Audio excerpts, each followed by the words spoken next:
Good evening, ladies and gentlemen.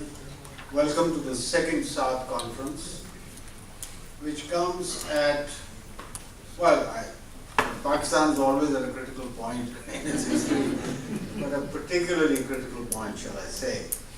And I will not dilate on that at length. We will have a chance over the conference tomorrow to delve into these issues.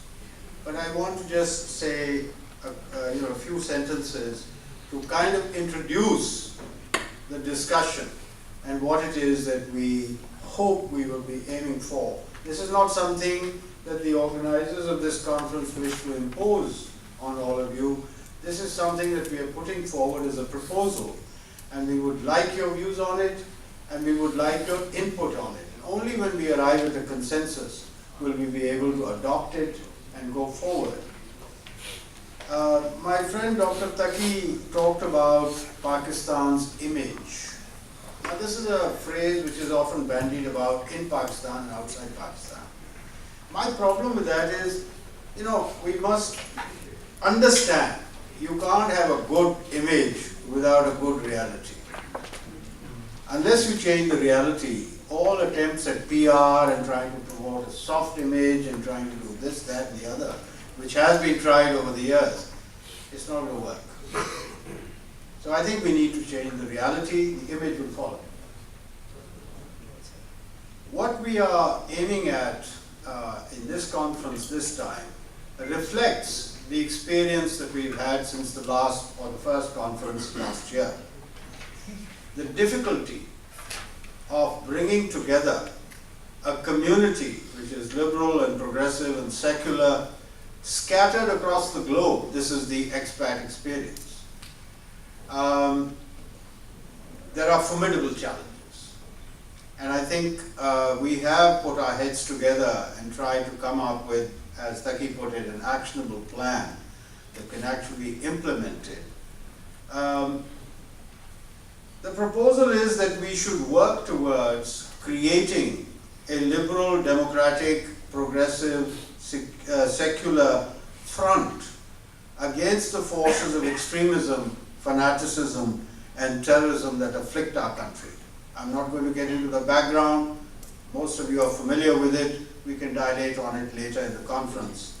Because unless we do this, I think we are at risk. We are a threatened species in Pakistan.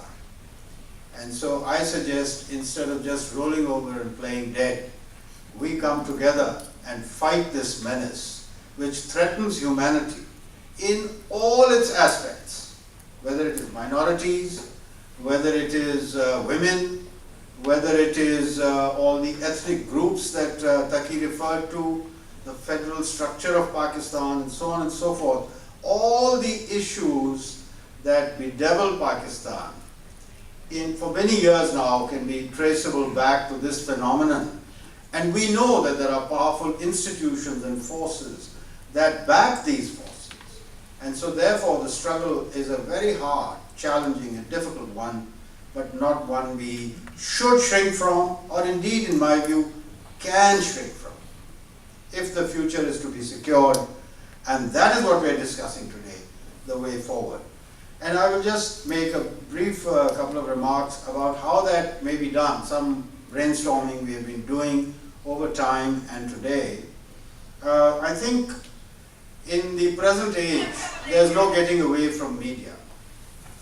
Its impact on perceptions and on views, opinions, and possibly even reality is something that is a fact of life today. And I'm not only talking about mainstream media, because we know that in many respects it is being overtaken as we speak by social media and the internet. And that is where the young are. I believe I'm amongst them. I believe I'm still young. But man, I'm a tech dinosaur, okay? I grapple, I sort of,